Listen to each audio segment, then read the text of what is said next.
बिस्मिल्लाहिर्रहमानिर्रहीम अस्सलाम वालेकुम नाज़रीन, आप देख रहे हैं टाकरा। मैं हूं इसका मेज़बान बिलाल मुबशर। हालात हाज़िरा के हवाले से बात करने के लिए और जो सियासत में इस वक्त हलचल मची हुई है, कभी हाई कोर्ट कहती है कि इलेक्शन करवाएं, कभी इलेक्शन कमीशन कहता है कि हम इलेक्शन नहीं करवा सकते, कभी हुकूमत इसके पीछे भाग रही है, तो कभी अपोजिशन जो है इमरान खान की पार्टी जो है उसके पीछे लगी हुई है कि ये इलेक्शन जल्द अज जल्द हों। इलेक्शन कब होंगे और इलेक्शन क्यों ज़रूरी हैं, इलेक्शन किन बुनियादों पर ज़रूरी हैं, इन तमाम मौज़ूआत के ऊपर और इलाकाई मसाइल के और सवालात के ऊपर, सियासत के ऊपर बात करने के लिए आज हमारे साथ मौजूद हैं। चौधरी शहबाज मुख्तार भट्टी से बात करते हैं और हालात हाज़िरा के हवाले से और मुतअद्दिद सवालात जो आज की नशिस्त में शामिल हैं उनसे जानते हैं। जी अस्सलाम वालेकुम। वालेकुम अस्सलाम। थैंक यू जी बिलाल साहब, आने के लिए बहुत शुक्रिया। आपका भी बहुत शुक्रिया। अब जैसे ही आप यूके से वापस आए हैं तो एक बार आते ही आपने थली मचा दी है, लोगों में गुलना मिलना शुरू हो गए हैं। पाकिस्तान से जब गए थे तो हालात डिफरेंट थे, अब वापस आए हैं। अब कुछ कुछ इलेक्शन के जो असरात नज़र आ रहे हैं, आपको क्या लगता है पाकिस्तान में इलेक्शन कब होंगे?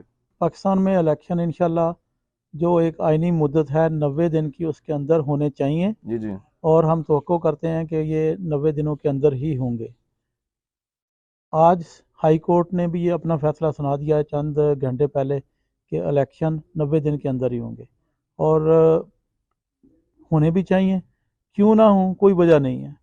क्योंकि इस वक्त पाकिस्तान अफोर्ड ही नहीं कर सकता कि इसके आइन के साथ कोई खिलवाड़ किया जाए। तो जब आइन कह रहा है कि 90 दिन में इलेक्शन हों, तो फिर होने चाहिए। मेरा ख्याल है हमें इसके अलावा और कुछ सोचने की ज़रूरत नहीं है। पाकिस्तानियों को तैयार रहना चाहिए। इंशाल्लाह ये वोट का उनका हक जो है वो उन्हें मिलना चाहिए, और इंशाल्लाह मिलेगा भी। हाई कोर्ट के फैसले को मुतअद्दिद बार मुख्तलिफ प्लेटफॉर्म्स के ऊपर चैलेंज किया जाता रहा है और अब बहुत बार हमने देख चुके हैं कि पाकिस्तान में हाई कोर्ट के फैसले को शायद रद्दी की टोकरी की नज़र कर दिया गया है। मुतअद्दिद बार ऐसे हो चुका है, ये कोई बड़ी बात और कोई अहम बात भी नहीं होगी। आप क्यों पुरुमीद नज़र आ रहे हैं कि इलेक्शन होंगे? देखिए, मैं आपकी बात समझ गया हूँ कि थोड़े दिन पहले या पिछले महीने इस्लामाबाद हाई कोर्ट ने कहा कि जी आप लोकल बॉडी इलेक्शन इस्लामाबाद वाला करवाओ। वोटर्स जो है ना वो पोलिंग स्टेशन पे पहुंच गए। पीटीआई का अमला, पीटीआई के पूरी की पूरी वर्क फोर्स सारी की सारी पोलिंग स्टेशन पे पहुंच गई। सुप्रीम कोर्ट का हुक्म था और इसके बावजूद ये बदनीयत इंतज़ामिया ने इलेक्शन नहीं करवाया। तो ये कानून के साथ खिलवाड़ तो कर रहे हैं, लेकिन वो था सिर्फ हाई कोर्ट का एक ऑर्डर। अब बात हो रही है आइन की। आइन पाकिस्तान जो है ना वो कहता है कि 90 दिन में इलेक्शन करवाओ। ये कोई हाई कोर्ट का ऑर्डर नहीं है। हाई कोर्ट भी वही कह रही है जो ऑलरेडी पाकिस्तान के आइन में लिखा हुआ है। अब इस लाइन को जो क्रॉस करेगा तो वो गद्दारी का मुर्तकब होगा। तो आइन पाकिस्तान से गद्दारी का मुर्तकब होने का कोई सोच भी नहीं सकता। और मेरा नहीं ख्याल कि इनको कोई राह फरार मिलेगी। इलेक्शन इंशाल्लाह 90 दिन में इनको करवाने पड़ेंगे, चाहते हुए या ना चाहते हुए।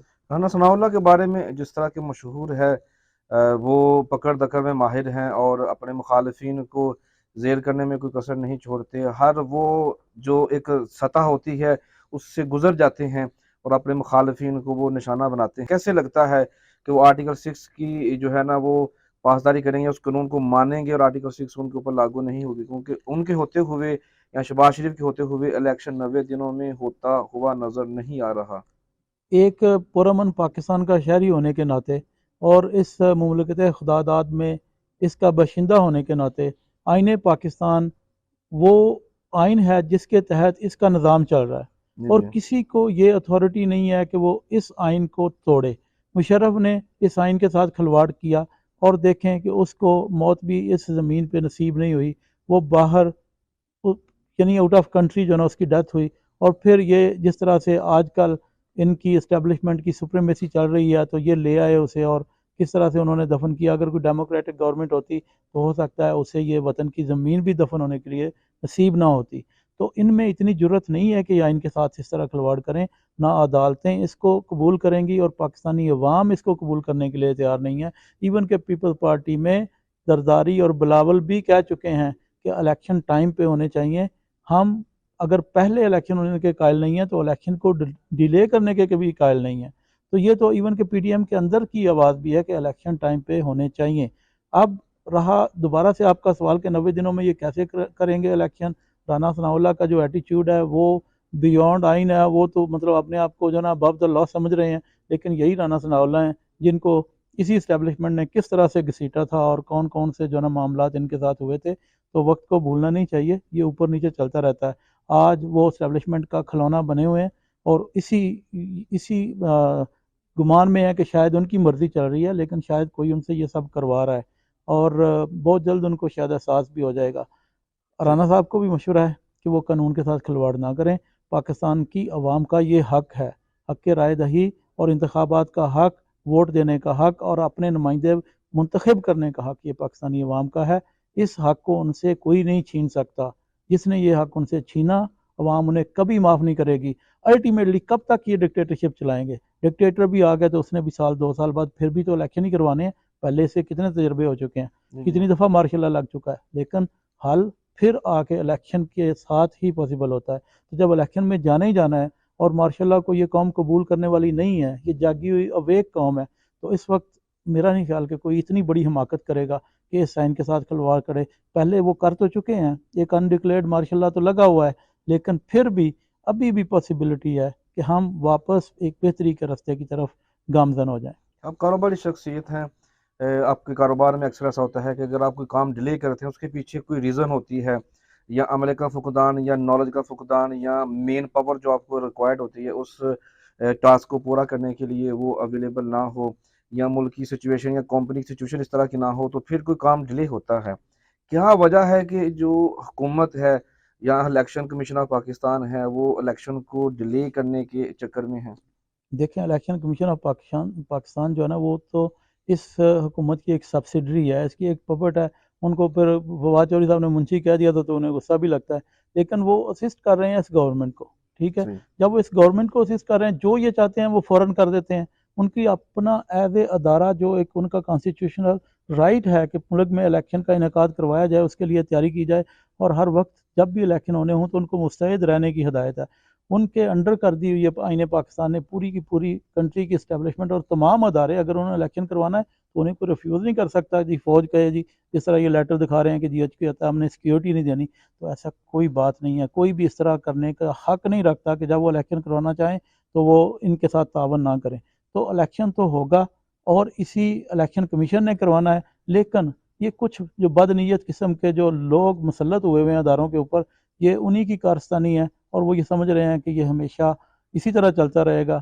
वो क्या मशहूर शेर था कि तुझसे पहले जो शख्स तख्त नशीं था, उसको भी अपना खुदा होने का इतना ही यकीन था।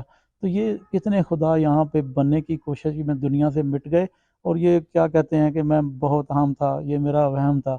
आज इतनी कब्रों के ऊपर ये लिखा हुआ नज़र आता है।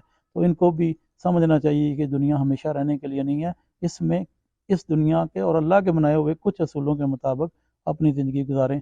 इस अवाम से इतनी बद्दुआएं ना लें कि हमेशा के लिए दुनिया तो ख़राब करनी है, साथ आखिरत भी बर्बाद करें। अगर हुकूमत हाई कोर्ट के फैसले को मानते हुए अगर इलेक्शन डिक्लेयर कर देती है कि ये डेट है जब हम इलेक्शन करवाएंगे, तो पाकिस्तान तहरीक इंसाफ के चेयरमैन इमरान खान साहब की नुमाइंदों को चुनने की फहरिस्त में तरजीहात क्या क्या शामिल होंगी? खान साहब बार बार इस बात का आयदा कर चुके हैं कि वो पार्टी के सिंसियर वर्कर्स को, डाई हार्ट सपोर्टर्स को और नज़रियाती कारकुनों को इस दफ़ा आगे लेके आएंगे और ये होना भी चाहिए। ये उनकी अकेले की, उन्होंने तो ये एक सबक सीखा है ना, जी, जी। लेकिन हम वर्कर्स की तो ये आवाज़ भी है कि जो वर्कर्स हैं पार्टी के, जो डाई हार्ट सपोर्टर्स हैं, जिन्होंने अपनी जवानियाँ, अपनी ज़िंदगी, अपना माल, अपना सब कुछ इस पार्टी के लिए दिया है, आज तक अपना टाइम दिया है और अपने बिजनेसेस जो है ना वो बर्बाद किए हैं, तो उनको राइट मिलना चाहिए, नुमाइंदगी का हक मिलना चाहिए। अगर आज खान साहब के मुंतखब करदा नुमाइंदे जो इलेक्शन के लिए जाएंगे और उनको परेशानी कंपेन की भी नहीं होगी, इंशाल्लाह जो भी टिकट लेगा वो जीत जाएगा और खान साहब को भी इस बात का पता है। तो जब ये सिचुएशन है तो खान साहब को चाहिए कि पढ़े लिखे, समझदार और बेबाक किस्म के जो डाई हार्ड सपोर्टर्स हैं खान साहब के, जो उनको ब्लैकमेल ना करें बल्कि उनकी सपोर्ट बने, जो उनका साथ चलें, उनके कदम ब कदम चलें और उनको ये गम ना हो कि मेरे जो वर्कर्स हैं, जो मेरे नीचे मेरी पार्लियामेंटेरियंस हैं, वो दौड़ जाएंगे, वो बिक जाएंगे, किसी मंडी का वो शिकार हो जाएंगे। तो खान साहब को ये लेसन मिल चुका है और मेरा फिर भी पैगाम है कि खुदा के लिए दोबारा वही गलती ना करें, दोबारा से नए राजा रियाज जो है ना वो ना पैदा करें। इस पार्टी को इस बड़ी मेहनत 26-27 साल के बाद ये स्टेज पर पहुंची है, दोबारा से वही गलतियां दोहराने की अब हमारे पास गुंजाइश यश नहीं है। नहीं है। बिल्कुल आपने सही कहा। आपने कहा कि जो डाई हार्ड हैं, यानी कि जो दिल से पाकिस्तान तहरीक इंसाफ के कारकुन हैं, दिल से पाकिस्तान तहरीक इंसाफ के चेयरमैन इमरान खान के ऊपर जान निछावर करने के लिए हर वक्त तैयार रहते हैं। लेकिन हमने देखा है कि खान साहब ने जब से इक़्तिदार छोड़ा है, यानी कि जब इक़्तिदार से उनको उतारा गया, उसके बाद से लेकर अब तक हम मुतअद्दिद ऐसे चेहरों को उनके साथ देख चुके हैं, जो दूसरी पार्टियों में घूमते-घूमते आ गए हैं इनके पास और खान साहब से मुलाकात हो चुकी है। खान साहब ने उनको खुशामदीद भी कह दिया अपनी पार्टी में।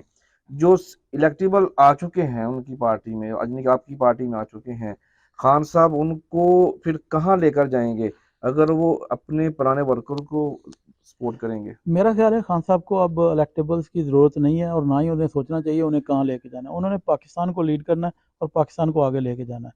जो भी वो समझते हैं कि नुमाइंदगी का हकदार है उसको आगे लेके आएँ, और जो हकदार नहीं है, जिन्होंने ये ट्रेडिशनल पॉलिटिक्स की है सारी उम्र, और अब मेरा ख्याल है उसको दफन करने का, उसका रास्ता रोकने का टाइम है।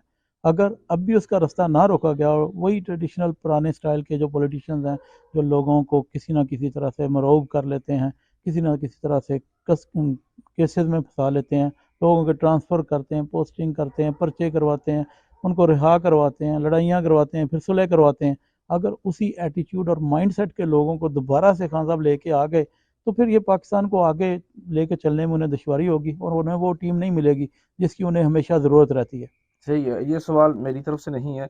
ये बोए बेशुमार जो हमारी यूथ है, ख़ास तौर पर जो पाकिस्तान तहरीक इंसाफ में नए-नए शामिल हो गए हैं, ख़ास तौर पर जो हमारी नौजवान नस्ल है, ये उनकी तरफ से भी सवाल है और जो अपोज़िशन है, जैसे कि नून लीग के लोगों का भी ये सवाल है।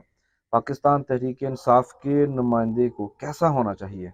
पाकिस्तान तहरीक इंसाफ के नुमाइंदे को बिल्कुल खान साहब की कॉपी होना चाहिए। वाह! उसका विज़न सेम होना चाहिए जो खान साहब का विज़न है। खान साहब का विज़न क्या है? खान साहब का विज़न ये है कि कोई अकरवा परवरी नहीं होगी, कोई करप्शन नहीं होगी, कोई अबव द लॉ नहीं होगा, rule of law, law of the land होगा। ये सारी चीज़ें जो है ना, वो उसमें खान साहब के जो साथी हैं, जो नुमाइंदे वो चुन के आगे लेके आना चाहते हैं, उनमें ये एट्रीब्यूट्स होने चाहिए। इसके साथ-साथ वो एजुकेटेड और एक्सपीरियंस्ड भी अगर हैं, तो वो और ज़्यादा प्लस पॉइंट होगा, क्योंकि पाकिस्तान की पार्लियामेंट को ऐसा यंग ब्लड मिलेगा जिसकी उसे अशद ज़रूरत है।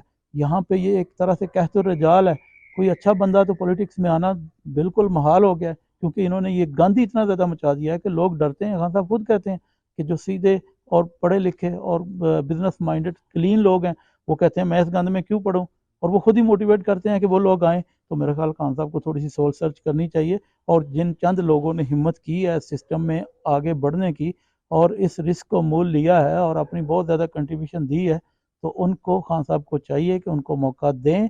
खान साहब के लिए और इस पाकिस्तान के लिए ये एक बहुत अच्छी बात होगी, और मैं उम्मीद करता हूँ कि खान साहब इसके ऊपर ज़रूर गौर करेंगे। ठीक है, आपने कहा कि इमरान खान साहब ने सबक सीख लिया है। इमरान खान साहब ने जो सिलेक्शन के हवाले से या जो इलेक्टेबल्स को सिलेक्ट किया, जिनमें बड़े-बड़े नाम अलीम खान साहब का नाम आता है, जहांगीर इनका नाम आता है और भी बेशुमार ऐसे नाम हैं और राजा रियाज़ जैसा, मतलब ये किसी को भी भूल नहीं है।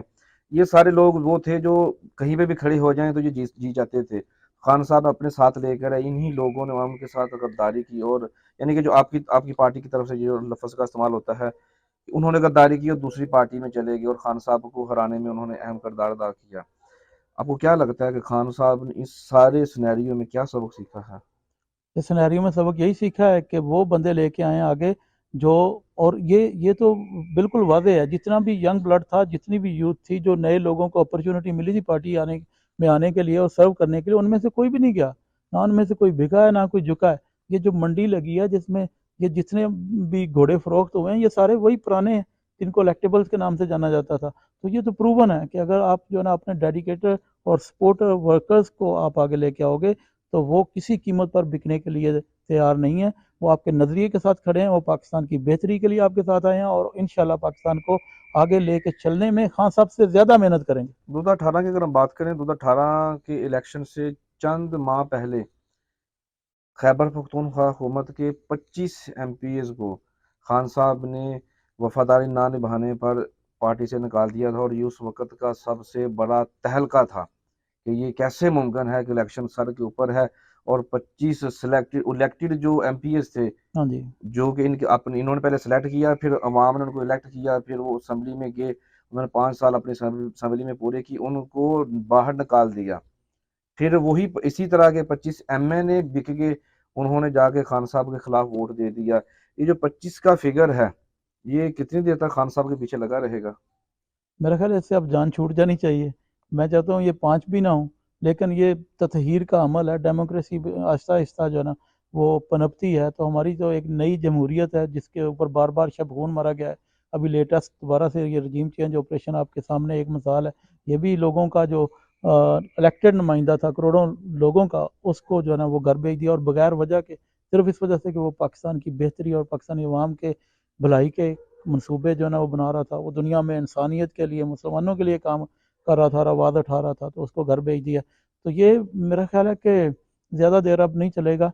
अब इंशाल्लाह ताला ये इस तरह के जो लोटाइज़म के लोग हैं, इवन के दूसरी पार्टियां भी, उनमें भी अच्छे लोग हैं, ये नहीं कि हर जगह सारे के सारे लोग बुरे हैं। तो वो कोई भी पसंद नहीं कर रहा इन लोटों को। तो ये ना इनकी अवाम में कदर रही है, ना इनकी जो है ना अपने, मेरा ख्याल है इनको तो नींद भी नहीं आती होगी। सही है, वर्कर की आवाज़ एक ऐसी बात थी, खान साहब ने कही थी कि मैं वर्कर की बात सुनूंगा, मेरे वर्कर जो हैं वो मेरे बाजू हैं, मेरे वर्कर जो हैं वो मेरी आंखें हैं, मेरे वो कान हैं। फिर टाइगर फोर्स बनी, वो भी सारे नौजवान थे, सारी यूथ थी। आखिर वर्कर की आवाज़ कब खान साहब सुनेंगे और फिर अवामी नुमाइंदे को उनके ऊपर लेकर आएंगे? इंशाल्लाह ताला इस दफ़ा सुनेंगे। वर्कर की आवाज़ बहुत बड़ी आवाज़ होती है, और किसी भी पार्टी के लिए ये बहुत बड़ी सपोर्ट होती है कि उसके वर्कर्स, उसकी कान और आंखें वाकई होते हैं, और खान साहब ये सीख चुके हैं। लेकिन अगर कहीं पे वो इसको इग्नोर करेंगे और नहीं सुनेंगे, या ये आंखें और कान बंद कर दिए जाएंगे नोटों की चमक से, या अपने रेफरेंसेस के साथ, या ऐसे लोग ला के जो है ना उसके ऊपर पर्दा डाला जाएगा, तो वहीं वहीं पे डैमेज होगा। ये मेरा नहीं ख्याल कि वर्कर्स की आवाज़ सुने बगैर कोई भी पार्टी आगे जा सकती है। और ख़ास तौर पे पीटीआई, जिसके लिए पाकिस्तान के जवानों ने अपना दिन रात एक किया, चाहे वो स्टूडेंट्स थे, चाहे वो वकला थे, चाहे वो असातिज़ा थे, चाहे वो मीडिया में थे, चाहे वो ओवरसीज़ थे। हर तबके ने दिन रात एक करके अपनी नींदों में, अपने जागते हुए और सोते हुए इस पार्टी के लिए सोचा है और अपना किरदार अदा किया है। अब उनकी आवाज़ को अगर जहाँ पे भी दबाया गया, जिस तरह मर्जी तरीके से दबाया गया, तो उसका नुकसान पाकिस्तान को होगा, उसका नुकसान इमरान खान को होगा, और उसका नुकसान पीटीआई को होगा। सही है। आप चूँकि एमएनए के उम्मीदवार हैं, आपके हलके में यानी कि शाहकोट भी आती है, तहसील आती है, तहसील सांगलहल भी आती है, और पीपी 132 में आपकी पार्टी के ही उम्मीदवार जीते थे, असेंबली में गए, उन्होंने अपना जो टेन्योर था पूरा किया। फिर हमारे हलके से जो टिकट होल्डर थे, उन्होंने भी काफ़ी सारे काम किए। लेकिन मैं अभी भी देख रहा हूँ कि हमारे जो उनके दौर में जो काम होने चाहिए थे, शाहकोट हो, सांगला हो, खानका डोगरा हो, सफदराबाद हो, कोई भी इलाका हो, चूँकि वो सारे उनके ही अंडर रह चुके हैं। पानी साफ़ पीने का पानी आज भी मसला है, यहाँ पर भी है, सांगला में भी, दीगर शहरों में भी है। निकासी के हवाले से हम बात कर लें, मसला शाहकोट में भी है, हम देख रहे हैं, मैं सांगला में भी देख रहा हूँ, मैं सफदराबाद में भी देख रहा हूँ, मैं खानका डोगरा में भी देख रहा हूँ। बुनियादी सेहत के हवाले से अगर हम बात कर लें, आज भी अद्वियात का फुकदान है, आज भी डॉक्टरों की कमी है, आज भी जो बुनियादी चीज़ें हैं, जो इमरजेंसी के हवाले से, अब कोई भी मरीज़ चला जाए हॉस्पिटल में, फ़ौरन कहा जाता है, इन्हू लाहौर लै जाओ, इन्हू फैसलाबाद लै जाओ, कोई उसका पुरसाने हाल नहीं होता। मैं ट्रांसपोर्ट की बात कर लूँ, मेरे शहर सांगल की बात कर लूँ, शाहकोट की बात कर लूँ, शाहकोट से ननकाना जाने के लिए जो हमारे ज़िले की सड़क है, वो अभी तक टूट-फूट का शिकार है। सांगला से शाहकोट आने के लिए जो सड़क है, अभी टूट-फूट का शिकार है। सांगला से खानका डोगरा, मर बलोचा, पंडोरिया की तरफ जाने के लिए, फैसलाबाद तो चलो अभी बन चुका है, वो तो काफ़ी कुछ बेहतर हो गया। सड़कों का जो जाल है, उनकी बुरी हालत, उस वजह से ट्रांसपोर्ट भी मुतासर है। बेशुमार चीज़ें हैं जिनके ऊपर बहुत ज़्यादा तवज्जो दरकार थी पाकिस्तान तहरीक इंसाफ की क़यादत को, जिन्होंने ये जो पिछले 4.5 साल इंजॉय किए हैं, जिन्होंने सैलरीज ली हैं, जिन्होंने अपने गाड़ियों के ऊपर बोर्ड लगाए हैं कि हम तहरीक इंसाफ के मेंबर हैं, हम पाकिस्तान तहरीक इंसाफ के हैं। क्यों किसी ने कोई मसाइल हमारे इलाके के हल नहीं किए? बदकिस्मती है हमारे हल्के की कि इस इन जैसा एक बेहिस इंसान वो हमारी नुमाइंदगी पार्लियामेंट में करता है। आज तक आप बता दो कि हमारे हल्के के कौन से जितने मसाइल आपने जिक्र किया है, जी जी। ना जो है ना ट्रांसपोर्टेशन में सड़कें टूटी हुई हैं सारे के सारे हल्के जी की। जी। लोग बेचारे मोटरसाइकिलें जो है ना उनकी वो नई लेते हैं और ठक ठक करने लग जाती हैं। जी जी। गाड़ियों वाले बेचारे जो है ना वो स्पेयर पार्ट डलवा डलवा के जो है ना तंग आ चुके हैं। सेहत के मसाइल उसके अलावा हैं, सांस के मसाइल आलूदगी की वजह से उसके अलावा हैं। पब्लिक ट्रांसपोर्टेशन का कोई कंसेप्ट ही नहीं है। गंदी से गंदी बसें और खुले हुए रखे, जिसमें ना सर्दियों में कोई आपसे ठंड से बचाव है, ना गर्मियों में कोई लौ से बचने की सूरत हाल है। तो ये हमारे अवाम का इस तरह के मसाइल हैं। हमारा पीने का साफ़ पानी सारी दुनिया में अवेलेबल है, थर्ड वर्ल्ड कंट्रीज़ में भी अब उसके ऊपर जो है ना बहुत काम हो चुका है। हमारे अभी तक लोग बेचारे नहरों के ऊपर नल लगे हुए हैं, वहाँ से टूटियाँ भर भर के, बोतलें भर भर के जो है ना वो लेके घरों में जाते हैं, अपने पानी का खुद इंतज़ाम कर रहे हैं। हमारा निकासी का निज़ाम बिल्कुल फारग है। हमारे देहात परेशान है कि उनकी निकासी जो है ना वो किधर उनका पानी जाए। देहात में लड़ाइयाँ हो रही हैं, ग्रुप एक दूसरे का पानी नहीं डलने देते अपनी, क्योंकि कोई सिस्टम ही नहीं है, कोई पूरा जो एक पूरा कंबाइन किस्म का जो निज़ाम चाहिए होता है एक एरिए को निकासी का, हमारे वो कंसेप्ट ही नहीं है। इवन के शहरों में भी नहीं है, देहात में तो होना दूर की बात है। तो ये सारी चीज़ें किसने सोचनी थी? ये हमने गवर्नमेंट में जो हमारे नुमाइंदे भेजे थे उन्होंने सोचनी थी, जो कि बिल्कुल सोचने के लिए तैयार ही नहीं है। हमारे किसानों के मसाइल हैं बेशुमार। जब वो फसल उठाते हैं तो रेट कुछ और होता है, सरकारी रेट, और एक महीना नहीं गुजरता तो वही फसल जो है ना वो 15-20-30% बढ़ जाती है, तो उनका इस्तेहसाल किया जा रहा है। जब वो बीज लेने जाते हैं उन्हें बीज महंगा मिलता है, जब वो खाद लेने जाते हैं सरकारी सरकारी रेट के ऊपर उनको कभी खाद नहीं मिलती, उनको दवाइयाँ खालिस नहीं मिलती। उनके उनकी गुर्बत को मज़ीद उलझाया गया है और उनकी मेहनत का मजाक उड़ाया गया है हमेशा से। तो हमें ऐसे नुमाइंदे चाहिए जिनके दिल में दर्द हो, जो सिर्फ अपनी प्रॉपर्टीज़ और अपने जो असासे हैं उनको ही मल्टीप्लाई करने में ना लगे रहें, बल्कि थोड़ा सा इस अवाम का दर्द भी रखें और इस अवाम को भी खुशहाल की ज़िंदगी जो है ना वो नसीब करने के लिए थोड़ी सी मेहनत करें और उनके लिए ऐसे प्रोजेक्ट लेके आएँ कि उनको भी लगे कि यार ये रियासत जो है ना हमारी भी रियासत है, ये पाकिस्तान हमारा भी पाकिस्तान है, हमें हमारे लिए भी कोई सोचने वाला है।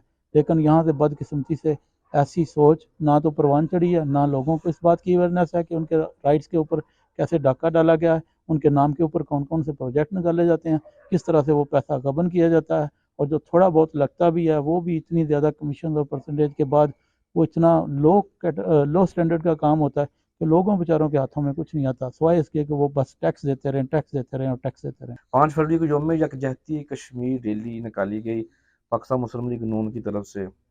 उनकी रैली में, उनके एक जलसे में जो सरेआम शहर में हो रहा था, जहाँ पर मीडिया और अवामी नुमाइंदगान मौजूद थे, हम तादाद की बात नहीं करेंगे, लेकिन वहाँ पर जो हमारे साबिक़ एमपी साहब हैं, यौम यकजहती कश्मीर रैली के हवाले से होने वाली तकरीब में आने वाले आपकी पार्टी में नए आने वाले शख्सियत के खिलाफ बातें कर रहे थे। आप ये जो एक इवेंट, खास इवेंट, पर्टिकुलर टॉपिक के ऊपर, होने वाले इवेंट के ऊपर सियासी गुफ्तगू करने वाले सीन को कैसे देखते हैं? ये अपनी सियासी अक्ल फ़हम का इज़हार करते हैं जब इस तरह के मौक़े पे इस तरह की बातें होती हैं।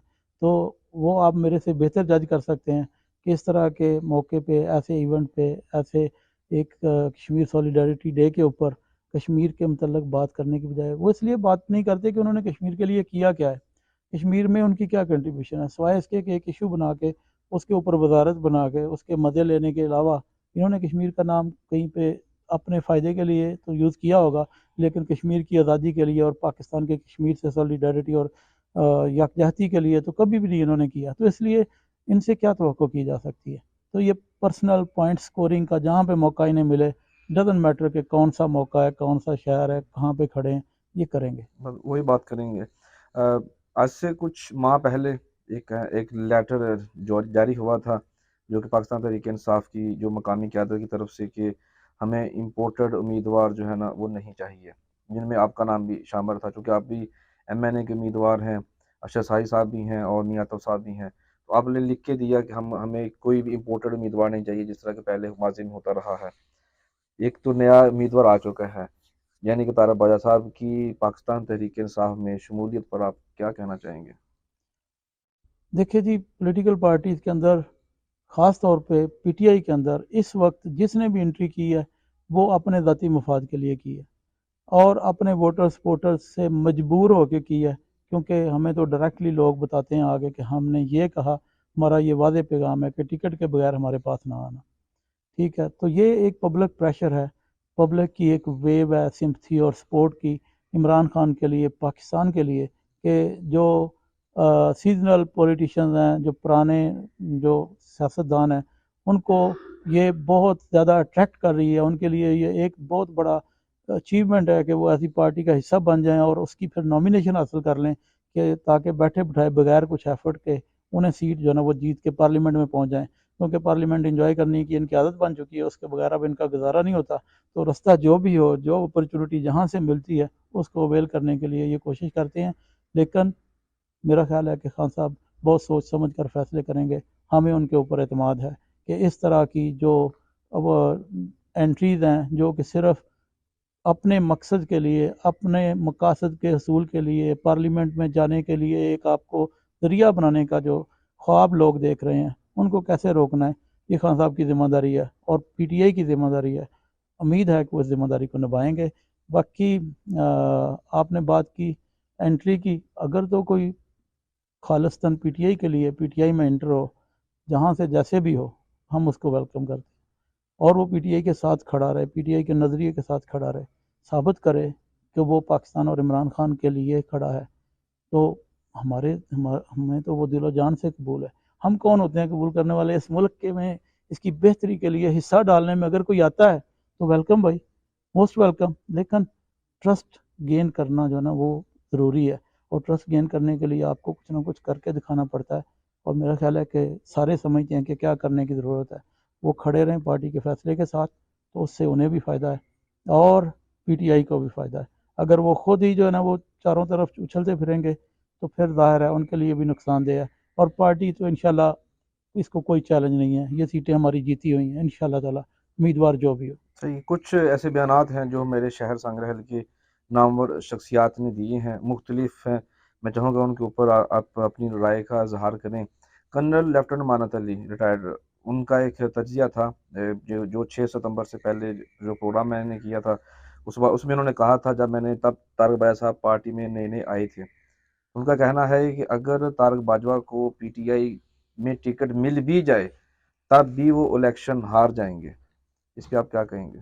ये उनकी पर्सनल जजमेंट है और बहुत सारे और लोगों की भी है, क्योंकि ये बहुत बड़ी डिसअपॉइंटमेंट होगी पीटीआई के सपोर्टर्स के लिए, वोटर्स के लिए। जिस कल्चर के ख़िलाफ़ 27 साल मेहनत की है, उस कल्चर के नुमाइंदे आज आके पीटीआई की नुमाइंदगी करेंगे, तो ज़ाहिर है बहुत सारे लोगों को एक बड़ा धचका लगेगा। ठीक है, मैंने कहा टाइम लगेगा, ट्रस्ट बिल्ड होगा तो सच बिस्मिल्लाह सब ठीक होगा।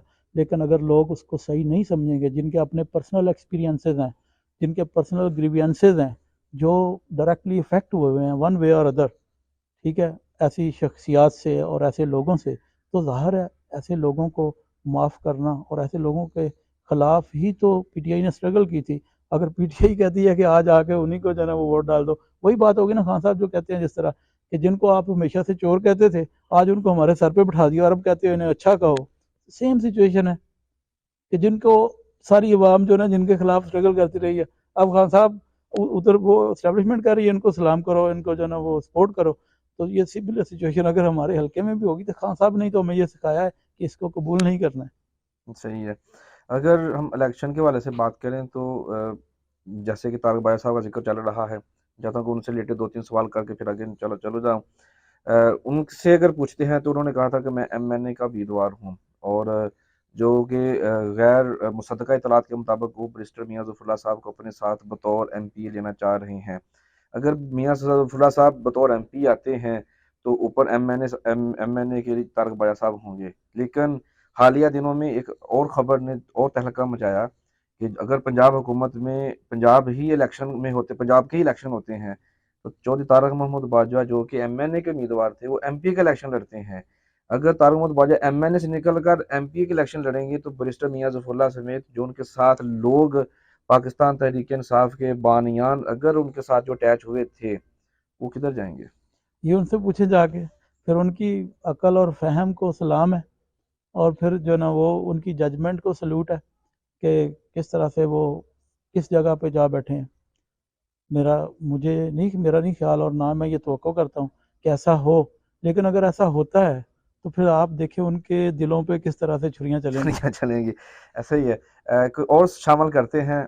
मेरिट की बात कर रहे थे हम प्रोग्राम के शुरू में, आपने कहा था खान साहब इस बार मेरिट पे टिकट देंगे। तारक बाया साहब के इंटरव्यू में जो मैंने चंद दिन पहले किया उसमें उनसे सवाल पूछा था कि आपको टिकट खान साहब ने कहा है मिलेगी कि नहीं मिलेगी, तो उनका जो जवाब था वो ये था कि खान साहब को मैंने अपनी सीवी पेश की, खान साहब ने मेरी पॉलिटिकल सीवी देखी और कहा कि ये मेरिट है।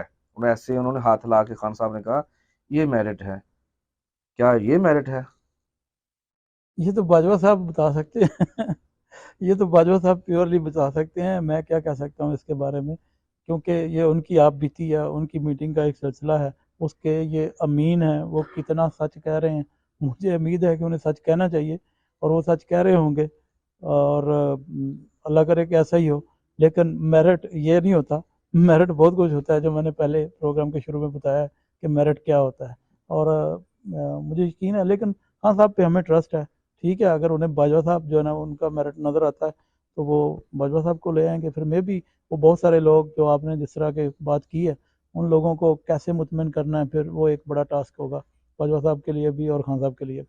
जिस तरह मैंने पहले एक सवाल में पूछा कि आपने दस्तखत किए, नाम लिखा, आपका नाम वाज़ह मौजूद है उस लेटर में जहाँ पर लिखा गया था कि हमें इम्पोर्टेड उम्मीदवार काबिल कबूल नहीं, क्योंकि आप वो लोग हैं जिन्होंने पाकिस्तान तहरीक इंसाफ के इस इलाके में बुनियाद रखी, जब पाकिस्तान तहरीक इंसाफ के शायद पहले 10 ओहदे भी देने के लिए 10 अशखास मौजूद नहीं थे। आपका शुमार उन लोगों में होता है। फिर आप यूके वेल्स में भी आप प्रेसिडेंट रह चुके हैं, आपने यहाँ पर भी हमने हम हमेशा देखा कि आप खान साहब के शाना बशाना खड़े हैं। आप आए हैं, आते ही ज़मान पार्क पहुँच गए। ये कह लें कि आपकी खान साहब के साथ, पार्टी के साथ मोहब्बत है, वाबस्तगी है।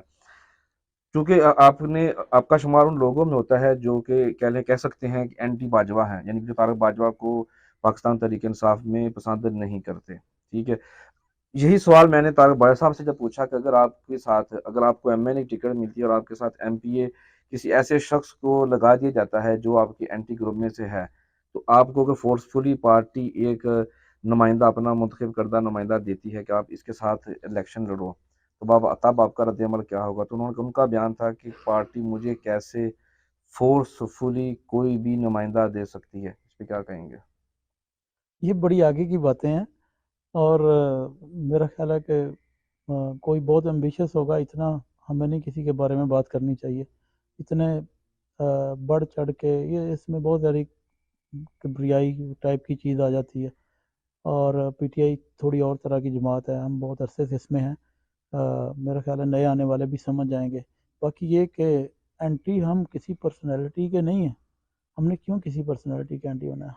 हम एज ए पॉलिसी बात की है, और हमारी जमात ने ये एज अ पॉलिसी डिसाइड किया था कि हम किसी पैराशूटर को, जो बाहर से एकदम, हम जो इतने अरसे से कोशिश कर रहे हैं और हमारी मौजूदगी में हमें सहल नहीं है कि हम इलेक्शन लड़ सकें। जब हम हैं तो फिर हमने पूरी डिस्ट्रिक्ट की बॉडी ने जो ना ये एग्री किया था, ख़ास तौर पे हमारे इस हल्के की बॉडी ने एग्री किया था, सब ने साइन किए थे उसके ऊपर। मैं आज भी उसके ऊपर स्टैंड करता हूँ कि इस तरह के किसी पैराशूटर को उस सूरत में नहीं आना चाहिए जब आपके पास सिटिंग अच्छे उम्मीदवार बैठे हुए हैं। या तो आप कंपेयर करो ना कि कहाँ पे जो है ना कमी है, या कि इलेक्शन जीतना मुमकिन नहीं है। एक सर्वे करवा लो, पता चल जाएगा कि हमें ऐसे किसी बंदे की ऐसी सीट की ज़रूरत है। हाँ, अगर अनकंडीशनल कोई बंदा आता है पीटीआई की सपोर्ट में, पीटीआई के प्यार में, कहता है मैंने दिया अपना वोट, अपना कैरियर, अपना सब कुछ, मैं पीटीआई के साथ खड़ा हूँ, पीटीआई अगर मुझे टिकट देगी मैं इलेक्शन लड़ूंगा, नहीं देगी मैं नहीं लड़ूंगा, तो ये हुई ना बात। ये है शमूलियत पार्टी के अंदर। लेकिन अगर इसके अलावा वैसे पार्टी में वो सन लगानी है उसके वोट बैंक को, तो वो जाहिर है वोटर बहुत समझदार है। यहाँ पे बड़ा अजीबोगरीब किस्म का सीन होगा इस इलेक्शन में। मैं ऐसी बातें नहीं करना चाहता, लेकिन मुझे ट्रस्ट है खान साहब पे कि वो इंशाल्लाह हल्के को, इसकी जो जायज़ क़यादत, जो इसके वोटरों का, इसके मसाइल का हल जो है ना वो ढूंढे, वो क़यादत इस हल्के को मैसर करने में इंशाल्लाह अपना किरदार अदा करेंगे। और हमें ऐसे नुमाइंदे देंगे जिनके दिलों में अवाम का दर्द हो, पाकिस्तान का दर्द हो, जो अपना टाइम इसकी हमदर्दी में और इसकी बेहतरी में जो है ना वो लगाने के ख्वाहिशमंद हों, जिन्हें अपनी जेबें भरने से कोई गरज ना हो, जिनका माजी बेदाग हो, और जिनका रोशन मुस्तकबिल जिनकी नज़रों में समाया हुआ हो। तो ऐसे लोगों को आगे आना चाहिए, पूरे पाकिस्तान में हर जगह पे आना चाहिए। और हमारे हल्के में तो लाजमी हम दुआ करते हैं, क्योंकि हम यहाँ पे बैठे हैं और ख़ुद को भी पेश किया है इस ऑप्शन के लिए। अगर खान साहब ने मौका दिया तो इंशाल्लाह हम ये पूरा हक अदा करेंगे और इस हल्के को एक मिसाली हल्का बनाएंगे। लोग देखेंगे कि जब एक सिंसियर और डेडिकेटेड किस्म की ऐसी नुमाइंदगी मिल जाए लोगों को तो उनके हालात कैसे बदलते हैं, वो हल्का कैसे संवरता है, उसका पैसा लोगों का पैसा लोगों पे कैसे लगता है। हम इंशाल्लाह ये मिसाल काम करेंगे और जितने मसाइल आपने बताए हैं शुरू में, इंशाल्लाह एक एक मसले के ऊपर अलहदा से टीमें बना के उनके ऊपर फोकस करके उनको इंशाल्लाह टारगेट करके हल करेंगे। जिस तरह आपने कहा पहले कि जो पार्टी में नए लोग आए हैं उन अगर तो वो जिसको टिकट मिलेगी उसको वो सपोर्ट करेंगे। तो ये तारक बाया साहब तो मुतअद्दिद बार कह चुके हैं कि मैं सपोर्ट करूँगा। लेकिन अगर हम दूसरा जो मैंने पहले सवाल किया वही बात को अगर हम ऐड करूँ उसी सवाल के साथ, एक तरफ तो वो कह रहे हैं कि मैं उसको सपोर्ट करूँगा, दूसरी तरफ वो कह रहे हैं कि कैसे पार्टी मुझे फोर्सफुली कोई दूसरा एमपी दे सकती है। तो वो खुद ही कॉन्ट्राडिक्ट कर रहे हैं ना अपने आप को। मैं तो नहीं कह रहा, वो खुद ही कह रहे हैं। एक तरफ से कह रहे हैं कि मुझे कोई फोर्सफुली, क्या मैं फोर्सफुली मानता हूँ किसी से? किसी की ये मजाल कि मुझे जो है फोर्सफुली जो है ना कहे कि ये नुमाइंदा लो तो मैं अपनी मर्जी से अपनी मशावरत से लूँगा। ठीक है, ये उनका हक है, उनका राइट है, दे हैव एवरी राइट कि जो दिल करता है वो कहें, जो दिल करता है वो करें। लेकिन पार्टी का एक अपना डिसिप्लिन है, उसके अंदर आके उसका हिस्सा बनने के लिए अपनी ज़ात से बढ़ के पार्टी और पाकिस्तान के फ़ायदे को अगर आपने मद्देनज़र रखा तो तब आप पीटीआई हैं, अगर नहीं तो फिर ट्रेडिशनल पॉलिटिक्स तो बहुत हैं, पहले भी बहुत हैं। उनमें से मतलब इजाफा क्या होना, उन्हीं में से कुछ लोग जो है ना हमारे पास ऑलरेडी भी मौजूद थे और ये और आ गए।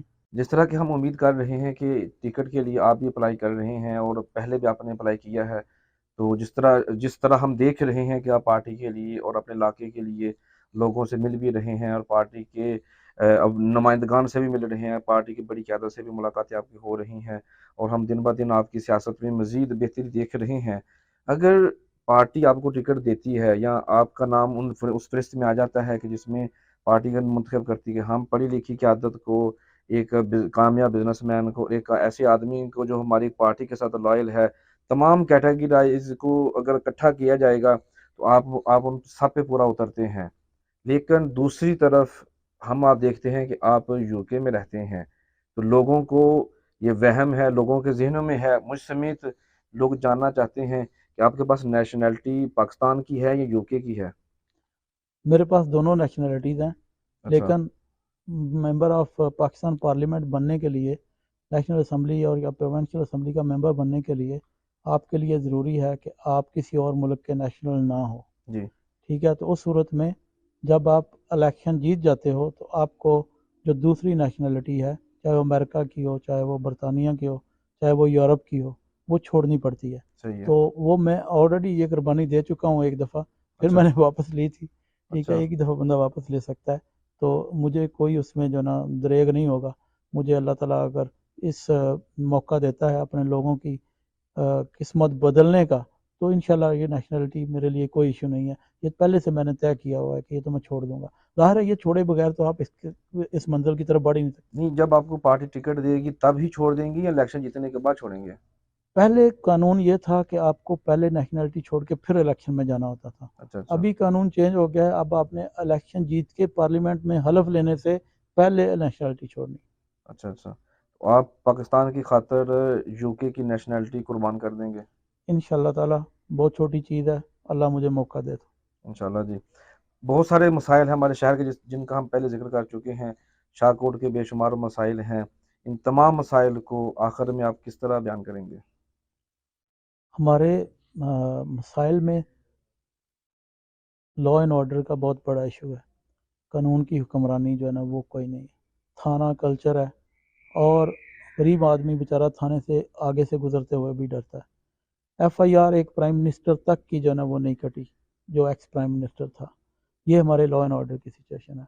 हमारा इंफ्रास्ट्रक्चर यानी रोड वर्क्स और सड़कें छोटी और बड़ी टूटी टूट फूट का शिकार है। लोग वहाँ से उनकी बैक पेन से लेके उनकी हार्ट डिजीज़, उनके लंग्स डिजीज़, लंग्स कैंसर और आँखों की बीमारियाँ, ये डस्ट की एलर्जी की वजह से जो है ना वो जन्म ले रही हैं। हमारे बिल्कुल रोड्स के ऊपर शाहकोट सांगला हिल आपको एक जैसे लगेंगे कि हर जगह पे खड्डे बने हुए हैं। रोड की रिपेयर मेंटेनेंस, कहीं पे नए बनने वाले हैं, कहीं पे उनकी मेंटेनेंस जो है ना वो कोई नहीं हुई। हमारे लोगों के पास बहुत बुनियादी ज़रूरत पीने का साफ़ पानी वो कोई नहीं है, जो कि हमारी बहुत अहम ज़रूरत है। हमारी निकासी का इंतज़ाम कोई नहीं है। बारिशें होती हैं, जहाँ पे भी होती हैं आप देख लें तो वो पूरे पूरे रोड जो है ना वो जोहर बन जाते हैं। आपके निकासी के लिए कोई प्रॉपर मैकेनिज़्म मौजूद नहीं है। वो खड़ा पानी वो मच्छर और बेशुमार बीमारियों को जो है ना वो दावत देता है और लोग उन बीमारियों का शिकार होते हैं। फिर हेल्थ की फैसिलिटीज़ कोई नहीं है, आपके बेसिक हेल्थ के जितने यूनिट्स हैं वो प्रॉपरली फंक्शन नहीं कर रहे, आपके जो मरीज़ हैं उनको प्रॉपर मेडिसिन नहीं मिल रही। मेडिसिन के अंदर 2 नंबर मेडिसिन जो है ना वो इतनी ज़्यादा है कि असर और नकल का पता करना मुश्किल हो गया। हमारा कोई ट्रेडिंग स्टैंडर्ड्स नहीं है। हमारे जो कस्टमर्स हैं, जो प्रोड्यूसर्स हैं, उनकी प्रोडक्ट अगर वो मार्केट में थोड़ी-सी ज़्यादा आ जाती है, वो बेचारे उनका सारी मेहनत ज़ायगा चली जाती है। वो कोई खरीदने के लिए तैयार नहीं होता, उनकी कॉस्ट भी रिकवर नहीं होती। ऐसा मैकेनिज़्म नहीं है कि हमारी अबंडेंस में अगर कोई बड़ी क्रॉप आ जाए तो हम उसको स्टोर कर लें, उसको प्रोसेस कर लें, उसको इंटरनेशनल मार्केट तक पहुंचा दें ताकि हमारे वो बजाय वेस्टेज होने के हमारे लिए वो ज़र मुबादला का ज़रिया बने। हमारे पास जो आपके सेहत के हॉस्पिटल जो है ना वो नहीं है, हमारे पास ग्राउंड्स की फैसिलिटीज़ नहीं है। हमारे लालची लोगों ने हमारे देहातों में जाके जितनी ग्राउंड वगैरह की ज़मीनें थी उनके ऊपर कब्ज़ा करके अपनी काश्तकारी और हवेलियाँ बना ली। हमारे बच्चे बगैर ग्राउंड्स के बेचारे रोडों के ऊपर और छोटे-छोटे प्लॉट के अंदर जो है ना उनको प्रॉपर वो जो एक्सपोज़र मिलना चाहिए वो नहीं मिल रहा। हमारे एजुकेशन सिस्टम में प्राइवेट स्कूल इतने ज़्यादा आ गए हैं कि पूरी एक फैक्ट्री बना दिया गया है स्कूल को। स्कूल में क्या होता है, स्कूल में कितनी ग्राउंड्स होनी चाहिए, क्या रिक्रिएशन फैसिलिटीज़ होनी चाहिए, निसाब किस तरह का होना चाहिए, इस चीज़ से हम जो है ना वो बहुत दूर हैं। हमने बच्चों को सिर्फ रिपोर्ट बनाना शुरू किया हुआ, पढ़ो, पढ़ो, पढ़ो, ये भी होना चाहिए, ये भी होना चाहिए। मार्क्स पूरे हैं तो वो कामयाबी है, ये कामयाबी नहीं है। हम कामयाबी के कॉन्सेप्ट से दूर चले गए, हम दीन से दूर चले गए।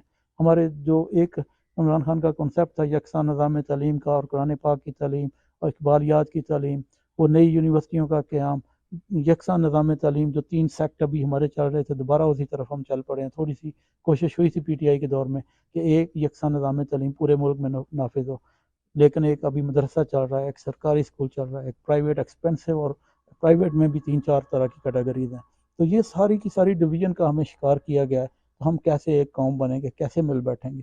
इन सारी चीज़ों को, सारे मसाइल को लोकल लेवल पे और नेशनल लेवल पे और हमें रिज़ॉल्व करने की ज़रूरत है, जो एक बहुत डाई-हार्ड और कमिटेड किस्म की लीडरशिप ही कर सकती है। जी ठीक है जी, बहुत शुक्रिया जी, आपने वक़्त दिया और ज़बरदस्त किस्म की गुफ्तगू हुई और बेशुमार मसाइल के हवाले से हमने बात की और आपका तज़िया भी जाना। आपका वक़्त देने का शुक्रिया। नाज़रीन, इसी पैगाम के साथ आपसे इजाज़त चाहेंगे। वोट आपके पास एक कीमती अमानत है, जो आपने सिर्फ़ उसी शख्स को ही देनी होती है, जो आपके मसाइल को, आपके रोज़गार के मौक़ों को बढ़ाने के लिए, मसाइल को कम करने के लिए, सहूलियात को बढ़ाने के लिए, परेशानियों को कम करने के लिए, सेहत को तंदुरुस्त रखने के लिए और आपको सेहतमंदाना सरगर्मियों में मुलव्वस रखने के लिए जो इक़दामात करे, वोट उसी को दें और उसी को अपना नुमाइंदा चुनें, जो आपकी तर्जुमानी कर सके और आपकी बेहतरी के लिए अपनी खिदमत अंजाम दे सके। मिलेंगे फिर किसी नए रोज़, नए मौज़ू, नए मेहमान के साथ। तब तक हमें इजाज़त। पाकिस्तान ज़िंदाबाद। पाकिस्तान ज़िंदाबाद।